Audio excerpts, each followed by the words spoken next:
So there's a lot to think about in terms of the precision and the focus that you must have to remember a lot of the music that you play. Can you talk a little bit about the processes that go into remembering something, perhaps with reference to the pieces that you played for us earlier? Yeah, well, I mean, actually, the pieces come out of the composition for me comes out of practice.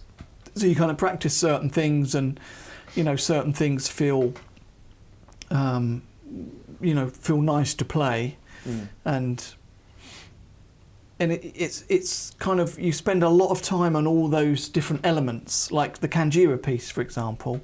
There was so many different sections in that. Each section had been, like different periods of time I'd been looking at that. Like, for example, there's a kind of groove that I hit in the middle that's kind of different to the other sort of groove points, and then it goes into like a triplet type groove. And there are things that I was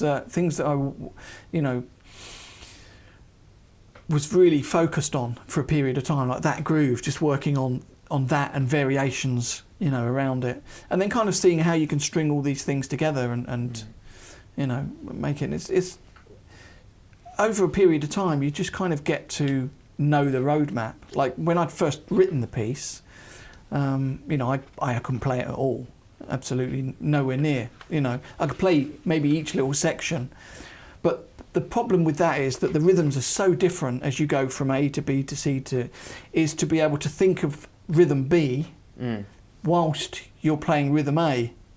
So you've got one sort of, crazy sort of syncopated moment. Whilst that is going, you're thinking about the next thing, the next rhythm. So that's the thing that really messes you up, because even in your mind, you can see the roadmap, and you've maybe memorised the roadmap, but still, to think of that other rhythm whilst this rhythm's going on is a little bit of an issue. Okay. What have you done to sort of improve those processes? Obviously you use your voice a lot, within the conical and expressing in that way. Do you also vocalise the rhythms in other ways, or is it all sort of done? No, I mean, one of the things that I like about like the Kanjira piece, for example, or the tabla piece is really just a classical composition, theme and variation composition. So it's pretty much is as it is. I like to hear it without the syllables, so you just hear the actual rhythm. Of course, in your mind you've got the syllables, but it's a matter of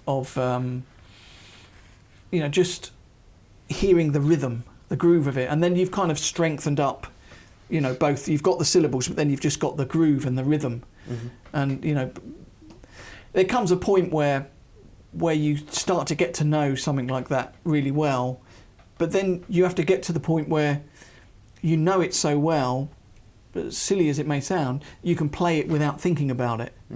And that's, a lot of people say, with practice, that you should only practice when you're completely focused. And I think that, that for sure, when you're developing something, you have to completely focus.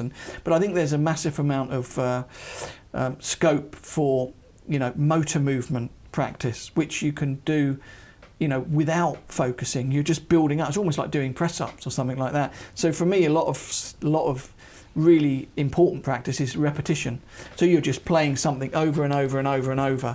And I'll do it with a metronome. I'll set the metronome at X BPM, and over the course of, say, 30 minutes, go up 5 BPM every 5 minutes or something like that. And the other thing to do is find tempos that you don't like. So, if we all sat at the drum kit, everyone would have like a comfortable tempo. You'd start playing at that tempo. But if you just randomly set the metronome to, I don't know, 60 or 145, sometimes you can find tempos that actually nothing works, nothing that works at that tempo. And that's when you can really start to work and start to build from zero and start to build some things in. And that's a really good way for me to practice. Great stuff. Could you talk a little bit more about the pieces and the compositions that you played for us? Well, yeah, I deliberately chose two very classical pieces. The Kanjira, the tabla piece is a classical theme and variation composition, actually by Pandit Shankar Ghosh. Oh, right. Yeah, he's coming up. Coming up again and again. I'll keep you posted when he's in the UK. Yeah, please he's a great guy, great tabla master, and I'm sure he'd love to, come and meet you. And we'd love to get with him. Yeah, great.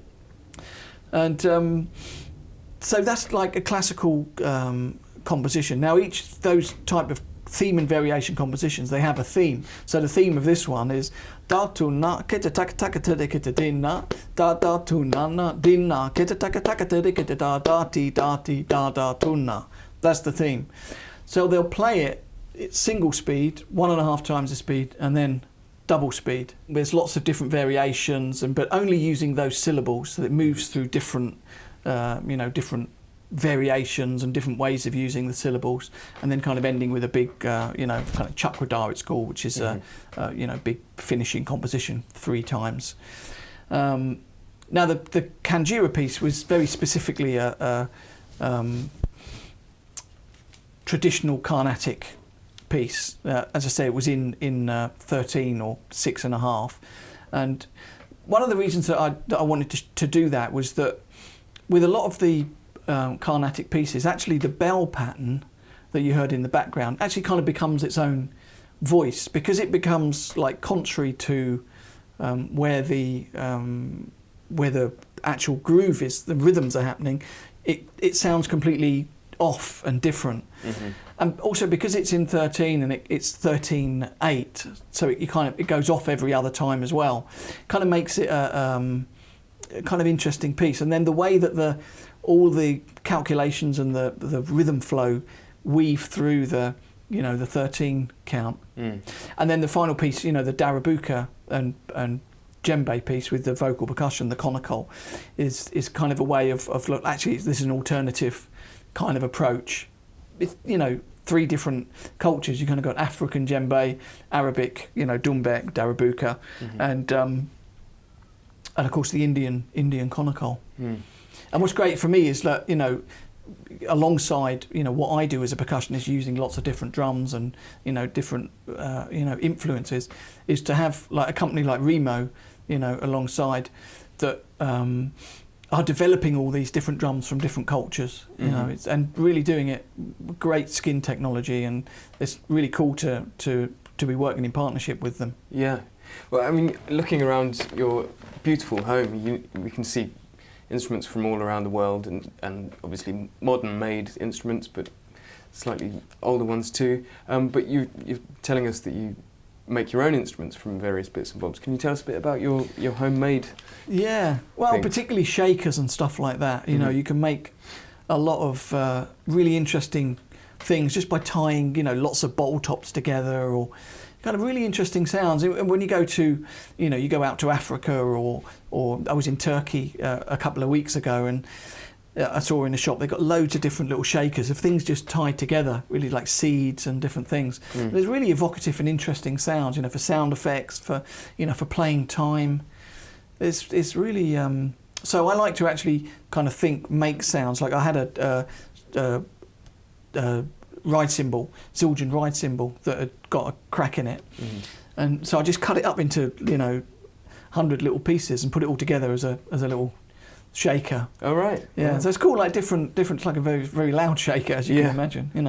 Yeah, I mean, the possibilities are endless, really, when it comes to making your own textures and sounds. Absolutely. Is it something that you would encourage other people to do as a way of finding their own voice within? Absolutely. I mean, I think it's all about sound. For me, it's, if you look at the original drum set, it was cowbells and bongos and lots of different things. And we kind of, for me, I'm sad to see that we've kind of just got such a standardised drum set. Most people will just, this is what I play, cowbell if you're lucky, And I just think that sound, we're about sound, People say, percussionists and drummers. We're all percussionists, and I think about the more sounds you can bring into your playing, the more inviting you are as a player. I mean, I've found through my career, that people are interested. The more sounds you can bring to the table, the more interesting the music is. You know, particularly what we're doing. We're playing groove, and we'll be emphasising or laying back and creating different intensities during sections of music. I mean, that's kind of the long and the short of it. So why not have a section where you can go to maybe a shaker and something different, and bring the backbeat in every now and then, and instead of we're just going to be semi-quavers on the hi-hat or something like that. Think creatively, think different sounds, different. I'd just like to see more of that. I'm amazed that there's not. Absolutely amazed when you think all the creative options there are, and all the drummers there are, and how many drummers do you see using different sounds? You don't really see it. It amazes me, absolutely. Yeah, no, it's great advice. I think you're right. Everyone should get more stuck in and more creative in that side of things. And even if you think, like another great company I'm really happy to be with is Zildjian. And now you see companies that are putting two Chinas together, for example. Yeah. But you wouldn't have seen that 15 years ago. 20 years ago, no one would have done that, but it's easy enough to do. And now they've seen so-and-so do it, I can do it as well. But actually take responsibility for your own creativity. Stick some funny bits of stuff around, tie a shaker to your cymbal for different moments in a set, it's also great that the companies, or that it's working both ways. The companies are keeping an eye on what people are doing, what they're creating, and then they're working in conjunction with them and developing those products. It is good, and I think it's an exciting time for the industry in that respect. Yeah, I mean, Zildjian brought out. I mean, they brought the frying pans out. I don't know if you saw those. Yeah. They're always bringing interesting, funny stuff out. Yeah. I like all that. Brilliant stuff. Can we talk? I mean, I could sit and talk all day, to be honest, but I'm going to have to wrap it up somewhere. Can you tell me what you think your contribution to music has been so far on your sort of rhythmic journey? Well, I mean, I'm lucky to have music in my life. That's, for me, that's the most important way to look at that. Is I'm so lucky to be playing music every day, and that it's my life, and I love what I do, and other people have to judge a contribution. It's not for me to make a judgment on it, but I would say that I feel strongly about wanting to have a more hybrid approach, of trying to say actually it's possible you can have a more hybrid approach. You don't need to be just a Latin player or just an Indian player or just a drum set player. You can do lots of different things, and you can bring it into one personality, into one voice. You make your own image and from what you are, from what you do, from the things that you put together. I mean, I'm big into writing at the moment. I've just finished a novel, so right. It's a matter. Why should I only be a percussionist? Why should I not write a novel as well? Absolutely. So open up and try and this is what I do. Like it or lump it. Yeah. I mean, you strike me as someone who would succeed at anything that you put your mind to. You're very focused and disciplined in your studies, obviously, and you persevere, and you do it with all with such great passion. What do you think you'd be doing now if the rhythm world hadn't found you? I'd be in prison. I think a lot of drummers and percussionists would probably say the same thing. Yeah. Well, everything I did is in spite of my education and my upbringing. I had bad schooling and a pretty bad upbringing. Came from a pretty rough sort of place. So even more reason to feel lucky that. It's not just luck. I mean, it's a massive amount of hard work. Yeah, I moved to London without any money. I didn't know anyone in London, so it's not. It's not just luck. It's perseverance and desire as well. But I feel like blessed to have music as something. And also, you go around the world, you meet different people, different cultures. You get to see inside those cultures in a way that you wouldn't do, with a travel company. Yeah, absolutely. Look, Pete, thank you so much for talking to us. It's been an absolute honour. Thanks, mate. And fascinating stuff. Looking forward to all your new projects. Please keep us posted. Really looking forward to those. And thanks for watching, everybody. We'll see you next time. Take care.